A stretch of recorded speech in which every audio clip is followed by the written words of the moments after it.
Albert Fish. Fue un asesino en serie y caníbal estadounidense. Es también conocido como el hombre gris, el hombre lobo de Wisteria.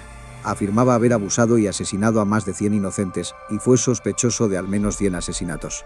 Confesó 3 homicidios que la policía fue capaz de investigar para encontrar al homicida y confesó haber acuchillado al menos a 2 personas más. Fue sometido a un sonado juicio por el asesinato de Grace Wood, condenado y ejecutado. Nació en Washington, D.C., hijo de Randall Fish, 1795 a 1875. Según él, fue nombrado así a causa de Hamilton Fish, un familiar lejano. Su padre era 43 años mayor que su madre. Albert era el hijo más joven y tuvo 3 hermanos vivos: Walter, Annie y Edward Fish. Él quiso llamarse Albert después de la muerte de un hermano y escapar del sobrenombre «huevos con jamón» que le fue aplicado en un orfanato en el cual transcurrió una buena parte de su infancia. Muchos miembros de su familia padecieron enfermedades mentales y alguno sufrió manía religiosa. Su padre fue capitán de un barco de río, pero para 1870 se desempeñaba como fabricante de fertilizantes.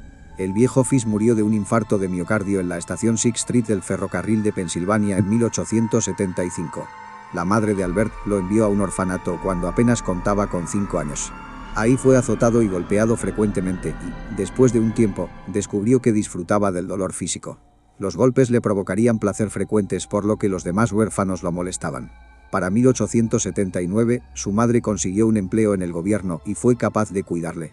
Sin embargo, las experiencias vividas anteriormente le afectaron. Comenzó a tener relaciones homosexuales en 1882, a la edad de 12 años, con el hijo de un telegrafista unos años mayor. La juventud también llevó a Fish a prácticas como urofagia y coprofagia. Hacia 1890, Fish llegó a la ciudad de Nueva York. Dijo durante su confesión que se había vuelto un prostituto. También afirmó que comenzó a abusar a muchachos jóvenes, un crimen que siguió cometiendo aún después de que su madre le arregló un matrimonio. En 1898 se casó con una mujer 9 años menor que él. Tuvieron 6 hijos: Albert, Anna, Gertrude, Eugenio, John y Henry Fish. Fue arrestado por malversación de fondos y sentenciado a prisión, purgando su delito en la cárcel estatal de Sing Sing en 1903, donde mantuvo relaciones con distintos presos. Desde 1898 trabajó como pintor de brocha gorda en casas particulares y afirmó que aprovechó para cometer abuso con al menos 100 inocentes varones, generalmente de 6 años de edad.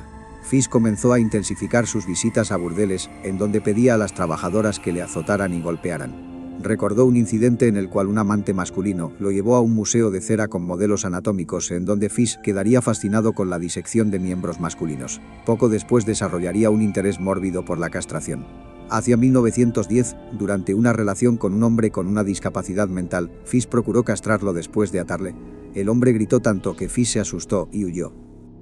En enero de 1917, su esposa lo abandonó por John Strauber, un hombre hábil que abordó a la familia Fish. Seguido a este rechazo, Fish comenzó a escuchar voces. Por ejemplo, en una ocasión se envolvió en una alfombra aduciendo que seguía las instrucciones de Juan el Apóstol. Fish cometió lo que pudo ser su primer ataque en la persona de un joven con discapacidad mental llamado Thomas Badan en Wilmington en 1910. Tiempo después acuchilló a un inocente también con discapacidad mental hacia 1919. El 11 de julio de 1924, Fish encontró a Beatrice Keel, una inocente de 8 años, jugando sola delante de la granja de sus padres en Staten Island. Le ofreció dinero para que lo acompañara y le ayudase a buscar ruibarbo en los campos vecinos. La niña estaba a punto de abandonar la granja cuando su madre ahuyentó a Fish. Se alejó, pero regresó después al granero de la familia Keel, donde trató de dormir por la noche, para ser descubierto antes por Hans Keel, quien le dijo que se fuera. El 25 de mayo de 1928, Arwell colocó un anuncio clasificado en la edición dominical del diario New York World que decía: hombre joven, 18 años, desea posicionarse en el país. Edward Bad, el 28 de mayo de 1928, Fish, entonces con 58 años de edad, visitó a la familia Bad en Manhattan, Nueva York, bajo el pretexto de contratar a Arwell. Se presentó a sí mismo como Frank Howard, un granjero de Farmingdale, Nueva York. Al llegar, Fish conoció a la joven hermana de Bad, Grace, que contaba con 10 años. Fish prometió contratar a Bad y le dijo que vendría por él al cabo de algunos días. En su segunda visita accedió a contratar a Bad y entonces convenció a sus padres, Delia Flanagan y Albert Budd, de dejar que Grace le acompañase a una fiesta de cumpleaños aquella tarde en la casa de su hermana. Grace tenía una hermana llamada Beatrice y dos hermanos, Albert Budd II y George Budd, además de Edward, que era el mayor. Fish se alejó de ahí aquel día, con Grace, pero jamás regresó. La policía arrestó a Charles Edward Pope el 5 de septiembre de 1930 como sospechoso del rapto. Pope tenía 66 años de edad y era superintendente de unos apartamentos. Se parecía físicamente a Fish y fue acusado por su alienada esposa. Charles pasó 108 días en prisión entre su arresto y juicio verificado el 22 de diciembre de 1930. 6 años después, en noviembre de 1934, una carta anónima fue enviada a los padres de la inocente, lo que condujo a la policía hacia Albert Fish.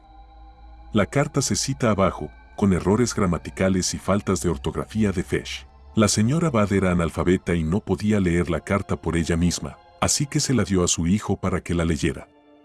La policía investigó la carta. La policía sí consideró que la parte que se refería al asesinato de Grace era bastante precisa en su descripción del secuestro y los eventos subsiguientes, aunque no se pudo confirmar si realmente Fish llegó a comerse partes del cuerpo de Grace.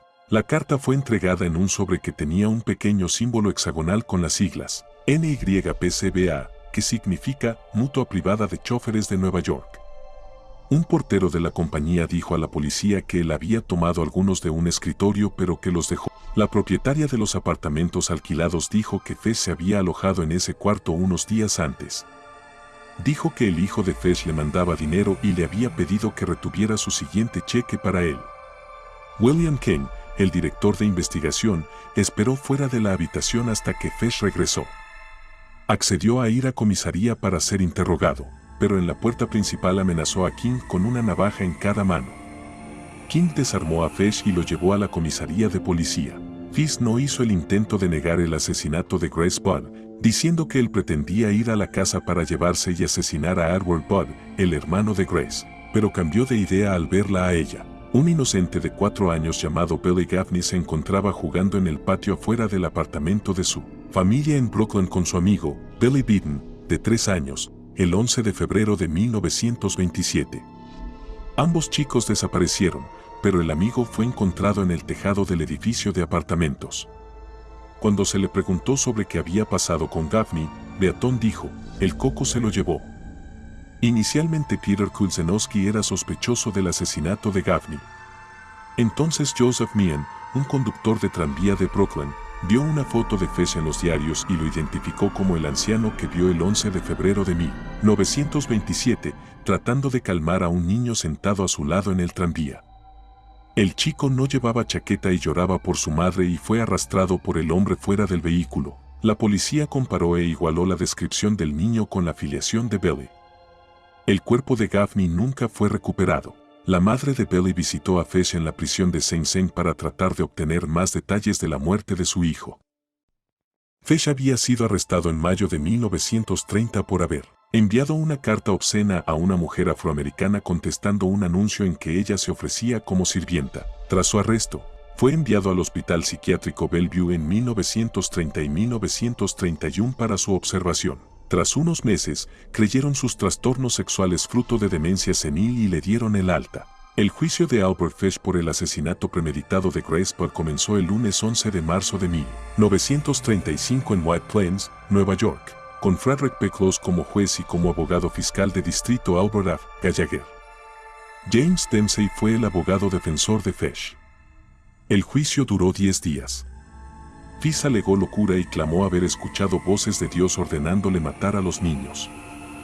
El jefe experto de la defensa, Frederick Wortham, un psiquiatra especializado en desarrollo infantil y que realizaba exámenes en las cortes criminales de Nueva York, afirmó que Fish era un demente, el peor que se recordaba. Otro testigo de la defensa fue Mary Nicholas, hijastra de Fish, con 17 años de edad. Ella describió cómo Fish la instaba a ella y a sus hermanos a juegos que involucraban masoquismo, donde él perdía aposta para pedir que le golpearan. Después de ser sentenciado, Fish confesó el asesinato de Frances Axe McDonnell de 8 años de edad, muerto en Staten Island. Frances jugaba en el porche frente a su hogar cerca de Port Richmond, Staten Island, el 15 de julio de 1924. La madre de Frances vio a un anciano apretando y aflojando sus puños, caminando sin decir nada.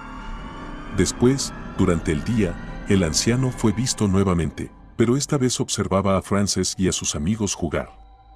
El cuerpo de Frances fue encontrado en los bosques cercanos en donde un vecino vio a Frances y al anciano dirigirse hacia allí aquella tarde. Fish llegó a prisión en marzo de 1935 y fue ejecutado en la silla eléctrica el 16 de enero de 1936 en la correccional de Sing Sing. Entró a la cámara de ejecución a las 11:06 p.m. y fue declarado muerto 3 minutos después. Se tiene registro de que dijo que la electrocución sería la experiencia suprema de mi vida. Justo antes de que se accionara el interruptor afirmó, no sé aún por qué estoy aquí, pero aún así la pesadilla se acabó para siempre. Si le ha gustado el video, no se olviden de darle like, suscribirse y activar la campanita de notificaciones para que YouTube les avise cuando alce video nuevamente. Hasta la próxima, mis amigos.